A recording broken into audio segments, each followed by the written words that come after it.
Bismillahirrahmanirrahim. Assalamualaikum warahmatullahi wabarakatuh. Kembali lagi dengan IM Course, teman-teman, pada pembahasan review konsep fisika sekolah pada materi fisika kelas 10 mekanika. Nah, kali ini kita akan membahas beberapa soal terkait hukum Newton, karena kita sudah membahas gaya-gaya yang common pada konsep ini, yaitu gaya berat, gaya normal, gaya tegangan tali, dan gaya gesek. Oke. Walaupun ada beberapa gaya yang lain, tapi secara umum 4 gaya itu yang sering keluar ya. Untuk yang gaya-gaya yang lain itu prinsipnya sama saja. Teman-teman harus belajar bagaimana cara menentukan arah dan menentukan nilai. Sisanya itu hukum Newton. Oke, di sini ada satu soal ini. Perhatikan gambar berikut. Jadi ada gambar, ada balok A di atas meja di sini ya. Kemudian ada segitiga B ya. Benda B berbentuk segitiga, itu beratnya WB. Kemudian ada katrol. Nah, di sini kita garis bawahi bahwa mejanya licin. Kemudian diketahui percepatan sistem adalah A sistem. Oke, percepatan sistem A sistem. Percepatan gravitasi adalah G dan tegangan tali adalah T. Besar percepatan balok A adalah, jadi yang ditanyakan percepatan balok A. Nah, teman-teman, kalau di sini A dan B itu terhubung dengan tali, jadi karena terhubung dengan tali, kalau B turun dengan percepatan A, maka benda A akan maju dengan percepatan yang sama dengan percepatan B. Begitu juga percepatan sistem. Jadi sebenarnya percepatan si A sama dengan percepatan si B sama dengan percepatan sistem dalam hal ini ya, karena A dan B ini bergerak bersama-sama sebagai satu sistem. Jadi mau ditanya percepatan yang mana aja itu sama rumusnya. Oke. Nah, dari rumus sigma F sama dengan M kali A gitu ya. Kita bisa langsung ambil A sama dengan sigma F per M. Nah, karena percepatan A sama dengan percepatan B sama dengan percepatan sistem ya, kita boleh tinjau yang mana aja nih teman-teman ya. Jadi persamaannya kita pakai yang ini. Kita boleh tinjau benda A, boleh tinjau benda B, boleh juga tinjau sistem untuk menyelesaikan soal ini ya, dengan cara yang sama gitu. Oke, gini. Karena yang ditanyakan benda A, coba ya kita cari dengan tinjau benda A. Ya, ketika kita tinjau benda A, di sini kita kurung benda A-nya. Coba perhatikan di sini ketika kita kurung, benda A itu cuman bekerja tegangan tali ke kanan. Gitu ya. Cuman ada tegangan tali arahnya ke kanan sebesar T. Nggak ada gaya yang lain. Jadi ketika kita tinjau benda A, percepatan si A itu nilainya sigma F-nya ya cuman ada T. Karena mejanya licin, nggak ada gaya gesek di sini. Jadi cuman ada T per M. Karena kita tinjau A, maka masanya kita buat MA. Nah, ini jawaban untuk percepatan benda ya, percepatan benda ya. Boleh percepatan A, boleh percepatan B, boleh percepatan sistem, sama aja semuanya. Ya, cuman karena ditanyanya percepatan A, kita buat AA gitu. Nah, kalau kita lihat rumusnya di sini nggak ada jawaban yang dalam bentuk seperti ini. T per MA itu nggak ada di sini. Oke, tapi kalau ada ini boleh jadi jawaban. Kemudian karena nggak ada, kita cari cara lain. Kita tinjau benda B misalnya. Oke, ketika kita tinjau benda B, teman-teman, kita buat di sini ya, kita garis. Kita tinjau B, tinjau benda B, maka kita buat di sini AB. Ya, kita tahu AB sama dengan AA, jadi boleh aja AB. Nah, ketika kita tinjau benda B, si B turun ke bawah, maka sigma F-nya adalah WB. Ke atasnya ini ada tegangan tali, walaupun nggak ditulis ya, karena tali yang ada di B dengan tali yang ada di A ini masih satu tali. Kalau masih satu tali, tegangan talinya pasti sama. Jadi WB kurang T per, karena kita tinjau benda B, maka kita buat di sini MB. Nah, kalau kita cek apakah ada jawaban seperti ini. Ingat ya, yang ditanya AA, tapi AA dengan AB sama aja. Jadi di sini ini juga bernilai AA. Jadi kita lihat AA ada nggak yang WB kurang T per MB. Ya, ingat kita buat lebih jelas ya. WB itu tentu MB kali G kurang T per MB. Nah, ada nggak seperti ini? MB kali T, ini yang B agak mirip, tetapi yang di bawahnya ini MA, bukan MB gitu ya. Karena MA bukan MB berarti salah ini ya. Nggak ada yang mirip, berarti juga nggak ada jawabannya gitu ya. Walaupun ini juga jawaban gitu ya. Kalau ada pilihan jawaban seperti ini juga boleh jadi jawaban. Nah, kita tinggal cara satu lagi teman-teman, yaitu tinjau.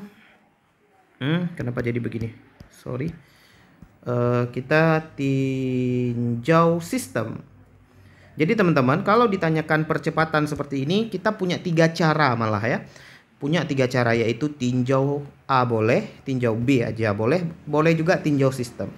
Tinjau sistem ini adalah kita meninjau kedua benda sekaligus ya. Jadi percepatannya kita buat di sini percepatan sistem sama dengan karena percepatan sistem, maka sigma F ini adalah gaya yang bekerja pada sistem semuanya. Dimulai dari benda A, kemudian ke benda B, gitu ya. Kalau kita buat pada benda A ada T, ya. Jadi kita sebenarnya menggabungkan apa yang ada di A dan di B tadi, teman-teman ya. Jadi ketika kita tinjau sistem, kita menggabungkan persamaan A dan persamaan B tadi. Maka di sini kalau kita buat T ditambah WB dikurang T, ya, perhatikan bahwa yang kita lakukan di sini mengambil T dan WB kurang T di sini. Kemudian diperkan dengan massa A ditambah massa B. Nah, di situ bedanya teman-teman. Jadi rumus yang kita gunakan sama di sini, yaitu sigma F per M. Tetapi ketika kita pakai di benda A, maka cuman ada T yang bekerja pada benda A. Ketika kita tinjau benda B, cuman ada WB dan T. Kalau kita tinjau sistem, semua gayanya dimasukkan. Nah, sampai tahap ini kita bisa coret T-nya karena T kurang T itu hilang ya. Maka jawabannya boleh dalam bentuk begini. WB itu tentu MB kali G per MA tambah MB. Kita cek apakah ada pilihan jawaban yang seperti ini. MBG MA tambah MB, ternyata ada yang delta gitu ya. Begitu teman-teman. Nah, selanjutnya sebuah benda meluncur sepanjang bidang miring dengan koefisien gesek kinetik 0,3. Berarti diketahui mu S-nya 0,3. Ingat ya, koefisien gesekan tidak ada satuan. Seperti pada gambar di bawah. Besar gaya gesekan yang dialami benda adalah, di sini ada 10 Newton. Kira-kira apa nih? Sesuatu yang arahnya selalu ke bawah, ya, pasti gaya berat gitu ya. W-nya 10 Newton. Nah, di sini ada sudutnya 45 nih tetanya. Ingat, kalau ada gaya berat gini kita harus uraikan. Kalau di bidang miring, di sini menjadi W cos theta, yang kemari menjadi W sin theta ya. Kemudian yang lurus ke sana, tegak lurus ke sana adalah gaya normal, di mana gaya normalnya udah pasti sama dengan W cos theta gitu ya. Jadi W cos theta. Nah, ya karena W sin theta narik benda ke bawah, tentu gaya gesekannya ke atas gitu ya. Yang ditanyakan gaya gesekannya ini, ya. Nah, di sini yang diketahui koefisien gesekan kinetis, berarti bendanya pasti dianggap bergerak nih. Berarti gaya gesek kinetis. Yang ditanyakan gaya gesek yang dialami benda, karena benda bergerak, berarti gaya gesek kinetis itu rumusnya, sorry, ini bukan mu S ya, ini mu K harusnya. Silap ya, ini mu K. Jadi mu K kaliin gaya normal, oke? Mu K-nya 0,3, gaya normalnya tentu W cos theta. W cos theta gitu ya, berarti 0,3, W-nya 10, cos theta-nya itu 45, berarti cos 45, cos 45 setengah akar 2 gitu ya. Ya udah, nih coret 10 dengan 2 sisa 5 kali 0,3 1,5 gitu ya. Jadi 1,5 akar 2. Ini adalah gaya gesek kinetik yang bekerja pada benda. 1,5 akar 2 jawabannya delta. Oke. Mudah aja. Nah, ini mungkin yang agak menantang ya. Sebuah truk bak terbuka membawa lemari. Lihat gambar. Oke, ini ada truk. Dia ngangkut lemari katanya. Koefisien gesekan statik antara kotak dan papan truk adalah 0,7. Nah, ini udah benar, mu S ya. Kalau tadi mu K, mu S 0,7. Ini koefisien gesekan statis ya. Percepatan maksimum truk yang diperbolehkan agar lemari tidak meluncur terhadap lantai truk adalah titik-titik meter per second kuadrat. Oke. Jadi teman-teman, di sini truknya ternyata jalan dengan percepatan A. Ketika truknya jalan, kalau truknya jalan terlalu cepat gitu ya, lemarinya bisa-bisa bergeser ke belakang, teman-teman. Ya kan? Bisa-bisa bergeser ke belakang. Karena lemarinya kemungkinan bergeser ke belakang, maka gaya gesekannya itu ke depan. Nah, yang ditanyakan adalah percepatan maksimum truk yang diperbolehkan agar lemari tidak meluncur terhadap lantai truk. Artinya apa? Lemarinya ini diam, ya, diamnya terhadap ya lantai. Ya, kalau terhadap tanah ya dia bergerak ngikut truk, tapi lemarinya itu diam relatif terhadap lantai truk. Jadi karena diam makanya yang bekerja gaya gesek statis gitu ya. Nah, kita cukup tinjau lemari aja. Cukup tinjau lemari. Ingat ya, lemari itu dibawa oleh truk ke kiri dengan percepatan yang sama dengan percepatan truk. Jadi karena lemari itu bergerak, sigma F sama dengan M kali A. Oke. Jadi di sini lemarinya diinginkan tetap diam. Jadi karena tetap diam tapi terhadap lantai truk, ya. Sigma F M kali A ini karena lemarinya bergerak sebenarnya terhadap tanah. Jadi kita tetap pakai hukum 2. Oke, tapi sigma F-nya ini gaya yang bekerja pada lemari cuma ada satu gaya, yaitu gaya gesek. Jadi di sini cuma ada gaya gesek statis sama dengan M kali A. Oke, jadi di sini sebenarnya lemari ini tidak akan bergeser ke belakang selama gaya gesek ini cukup untuk menahan efek dari M kali A. Ya, teman-teman kalaupun nanti pernah baca ya, M kali A ini di sini dalam hal seperti ini sering disebut nanti gaya fiktif gitu ya. Konsep gaya fiktif teman-teman bisa baca-baca lebih jauh sendiri di Google ya, di Om Google. Jadi gaya fiktif ini sama seperti kita lagi naik bus gitu ya, atau lagi naik mobil, tiba-tiba mobilnya digas mendadak gitu oleh supir, maka kita otomatis mendapat gaya ke belakang gitu ya. Atau tiba-tiba kita lagi naik mobil, tiba-tiba direm, maka kita akan otomatis bergerak ke depan. Nah, itu gaya fiktif yang kita alami karena pengaruh percepatan gitu ya. Oke, di sini gaya geseknya ya tentu mu, kenapa jadi hijau? Mu S kali N sama dengan M kali A. Ingat ya, yang ditanyakan adalah A. Nah, karena lemarinya ini diam, teman-teman, di atas lantai, kalau kita buat ke atas ada gaya normal, ke bawah ada gaya berat sebesar mg, standar ya. Kalau kita udah pernah cari yang seperti ini, untuk keadaan seperti ini berarti gaya normalnya bernilai gaya berat sama dengan mg. Berarti di sini mu S kali mg sama dengan M kali A, gitu ya. M-nya tinggal dicoret aja. Maka kita tinggal menyelesaikan yang ditanyakan tadi A ya, berarti mu S kali G sama dengan A. Atau A sama dengan mu S-nya kita ganti berapa sih ya angkanya? Angkanya 0,7 ya, 0,7 kaliin 10 berarti 7 meter per second kuadrat. Jawabannya yang C. Jadi selama truknya itu bergerak dengan percepatan tidak lebih dari 7 meter per second kuadrat, maka lemarinya ini nggak diikat, nggak apa-apa gitu ya. Termasuk ketika busnya ngerem. Kalau dia nggak ngerem lebih dari 7, maka lemarinya nggak akan bergeser ya. Tapi kalau dia ngerem, itu artinya dia memberikan percepatan ke belakang. Nah, karena percepatan ke belakang, maka lemarinya bergeser ke depan gitu ya. Nah, jadi kalau truknya tiba-tiba ngerem mendadak, maka lemarinya bisa keseret ke depan. Tapi kalau dia ngegas terlalu besar, maka lemarinya bergeser ke belakang. Begitu ya. Nah, ini ada satu soal lagi yang juga cukup sering, soal seperti ini yang melibatkan tegangan tali gitu ya. Jika M1 sama dengan M2 sama dengan M3 sama dengan 5 kg, F-nya 30 Newton, jadi kita isi aja yang ada. Di sini F-nya 30 Newton ya. 30 Newton. Dan lantai licin. Nah, lantainya licin. Jadi lebih simple, kalau nggak agak panjang sedikit. Maka besar tegangan tali T1 dan T2 adalah yang ditanyakan, T1 dan T2, teman-teman. Nah, ingat teman-teman, gaya tegangan tali itu ada dua arah ya. Jadi tegangan tali T1 ini sebenarnya ada yang bekerja di benda 1, ada yang bekerja di benda 2. Tegangan tali T2 ada yang bekerja pada benda 2, ada yang bekerja pada benda 3. Gitu ya. Dan F bekerja pada benda 3. Nah, yang ditanyakan T1 dan T2. Oke. Nah, untuk hal ini teman-teman, ini karena lantainya licin, ini udah pasti sistemnya itu bergerak ke kanan dengan percepatan A. Tapi kita nggak ada percepatan A. Maka mau nggak mau kita harus mencari dulu percepatan A, baru kita bisa menyelesaikan soal ini. Oke.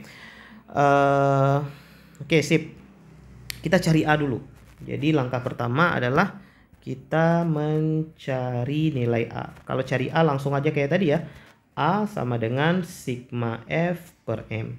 Nah, karena kita udah pengalaman tadi, yang paling gampang mencari A itu sebenarnya kita tinjau sistem. Itu paling gampang kita mencari percepatan, ya. Karena mau percepatan benda 1, benda 2, benda 3 itu sama aja semuanya, sama dengan percepatan sistem, ya. Karena mereka semua saling terhubung. Nah, karena kita tinjau sistem, langsung aja sigma F. Sigma F-nya itu semua gaya yang bekerja. Kita mulai dari benda 1. Ini kalau kita tulis secara lengkap gini teman-teman. Kalau kita tulis lengkap ya. Karena sistemnya bergerak ke kanan, ada T1 ke kanan yang bekerja pada benda 1. Gitu ya. Kemudian ada T1 yang bekerja pada benda 2 ke kiri. Berarti min T1. T2 ada yang ke kanan yang bekerja pada benda 2 plus T2. Ada T2 yang bekerja pada benda 3 ke kiri, berarti min T2. Kemudian ada F yang bekerja ke kanan, berarti plus F. Gitu. Kemudian M-nya ini karena kita tinjau sistem, M-nya M total. Jadi semuanya M1 tambah M2 tambah M3. Nah, sebenarnya ketika kita mencari percepatan teman-teman, kalau nanti udah terbiasa ya, T1 dengan T1 hilang, T2 dengan T2 hilang. Jadi nilai tegangan tali itu nggak perlu dimasukkan saat kita mencari percepatan ya, kalau kita tinjau sistem. Jadi sebenarnya kalau mau cepat, nanti kalau ada soal seperti ini, untuk mencari percepatan sistem, teman-teman langsung aja F per massa total gitu ya. Per massa total berarti M1, M2, M3 gitu ya. Sama dengan F-nya 30, M1, M2, M3 sama semuanya 5 kg, berarti 15, berarti 2 meter per second kuadrat. Jadi simple sebenarnya cari percepatan itu. Kalau udah terbiasa nanti ya. Jadi nggak perlu lagi tulis T1 dan T2 gitu ya. Jadi sama, walaupun nanti ada kotaknya itu sampai 4 kotak atau 5 kotak gitu ya, ditarik dengan gaya F 60 Newton misalnya. Berapa percepatan? Maka teman-teman langsung aja A sama dengan 60 per massa total 1, 2, 3, 4, 5. Berarti 5 kali berapa masanya gitu. Atau ditambahin aja masanya, tergantung yang diketahui. Jadi simple sebenarnya cari percepatan itu. Cuman di sini tadi saya jelaskan yang lengkapnya biar teman-teman paham ya. Oke. Ya udah, kalau udah dapat percepatan tuh cari T1 dan T2, kita langsung saja meninjau benda 1 dan benda 2 gitu ya. Nah, benda 1 kita kurung seperti ini. Ya. Kita di sini sekarang tinjau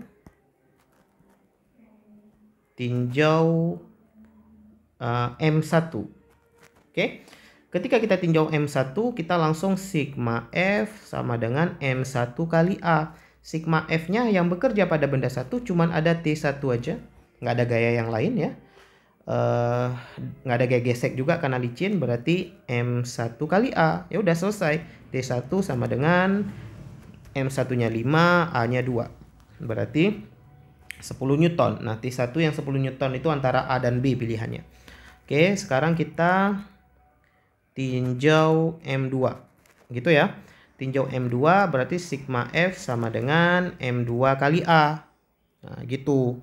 Sekarang kalau tinjau benda 2, kita kurung benda 2-nya. Kita kurung benda 2-nya begini. Nah, kalau kita lihat pada benda 2 itu ada 2 gaya ya. T1 ke kiri. Gitu. Ada T1 yang arahnya ke kiri, ada T2 yang arahnya ke kanan. Berarti sigma F-nya T2 kurang T1 sama dengan M2 kali A. Nah, begitu ya. Tinggal masukkan aja T2 yang ditanya. T1-nya itu 10, M2-nya 5, A-nya 2 tadi ya. Berarti T2 sama dengan 20 Newton. Berarti jawabannya yang B. Nah, begitu teman-teman. Nah, kemudian untuk soal yang seperti ini teman-teman, ada cara cepatnya gitu ya. Saya kasih satu cara cepat. untuk soal seperti ini ya, khusus untuk soal seperti ini ada cara cepatnya lah, cara cepat. Nah, di tegangan tali sama dengan massa yang di belakang per massa total dikali dengan gaya tarik. Nah, ini adalah cara cepat untuk soal seperti ini ya. Jadi kalau saya pribadi sebenarnya tidak terlalu senang menggunakan cara cepat kalau teman-teman nggak paham cara aslinya, karena nanti cara cepat ini cuma berlaku ya kondisi tertentu gitu ya. Tapi selama teman-teman paham konsep dasarnya, bagaimanapun bentuk soalnya nanti pasti selesai. Nah, ini kalau kita tes gunakan cara cepat mencari T1 misalnya ya. Mencari T1. Massa yang di belakang itu artinya massa yang ada di belakang T1 yaitu M1 ya teman-teman. Maka di sini kita langsung buat M1 per massa total berarti M1 tambah M2 tambah M3 kaliin gaya tarik. Nah, kalau kita tes masukkan angka berarti 5 per 5 tambah 5 tambah 5, 15 kali gaya tariknya berapa sih tadi? 30 ya, gaya tariknya 30. Gitu ya. Maka kalau kita coret di sini 30 dengan 15 kan 2. 2 kali 5 itu artinya 10 Newton. Jadi sama dapatnya 10 Newton. Begitu juga kalau kita tes cari T2 gitu ya. T2 massa yang di belakang. Yang di belakang T2 itu ada benda 1 dan benda 2. Oke, ada benda 1 dan benda 2. Maka kalau kita tulis rumusnya M1 tambah M2 per M1 tambah M2 tambah M3 dikaliin F. Nah, ini teman-teman kalau cari ini dapatnya pasti 20 Newton. Jadi kalau ada soal-soal balok begitu, mau baloknya nanti sampai 5 buah, 6 buah, 7 buah itu nggak masalah teman-teman. Jadi kalau yang ditanyakan tegangan tali yang di sini misalnya ya, berarti massa yang di belakang ini dibagi dengan massa total dikaliin gaya tarik yang di depan ini. Begitu cara cepatnya. Tapi teman-teman harus paham ini dulu ya, karena bisa aja yang ditanyakan nanti percepatan misalnya ya. Oke, satu soal lagi untuk postingan kali ini, satu soal terakhir ya. Ini ada lagi sih tapi oke, ada 3 soal lagi ya, tapi nanti saya bahas satu lagi aja ini. Untuk 2 lagi nanti teman-teman bisa coba sendiri ya, tapi saya kasih nampak nanti soalnya. Sebuah balok bermassa M1 diletakkan di atas balok M2. Nah, ini menarik. Balok M1 diletakkan di atas balok M2. Berarti yang atasnya ini M1, yang bawahnya M2. M2 3 kilo, M1 1 kilo ya. Dengan menggeser balok M1 pada M2 diperlukan gaya minimum 5 Newton. Untuk menggeser balok M1. Jadi M1 ini kita mau untuk menggeser balok M1 dibutuhkan gaya minimum 5 Newton yang di bawah ya. Besar gaya F maksimum yang dapat diberikan pada balok agar kedua balok bergerak bersama-sama adalah Oke, untuk menggeser balok M1 pada M2 diperlukan gaya minimum 5 Newton. Oke, besar gaya F maksimum yang dapat diberikan pada balok agar kedua balok bergerak bersama-sama adalah teman-teman, soal ini kayaknya ada yang error sini ya. Ini harusnya jawabannya ya kalau begini ditanyakan ya tetap 5 sih harusnya. Jadi untuk soal seperti ini biasanya sih itu diketahui, nanti koefisien gesekannya diketahui. Kemudian yang ditanyakan gaya maksimum yang dapat diberikan pada balok agar kedua balok itu tetap bergerak bersama-sama gitu ya. Karena di sini udah dikasih tahu nih ya. Untuk menggeser balok M1 pada M2 diperlukan gaya minimumnya 5 Newton. Jadi kalau kita berikan F-nya di sini 5 Newton, maka di sini nanti balok atasnya ini tepat akan bergerak ke belakang gitu. Jadi akan bergeser. Artinya gaya geseknya ini nggak sanggup nahan lagi ya. Nah, ini minimumnya aja 5 gitu ya. Jadi lebih dari 5 ini udah pasti bergeser gitu ya. Jadi di sini jawabannya nggak ada yang lebih kecil dari 5 tuh nggak ada. Minimumnya aja 5 gitu ya. Jadi kalau lebih dari 5 malah pasti bergeser gitu. Jadi maksudnya soal ini error ya.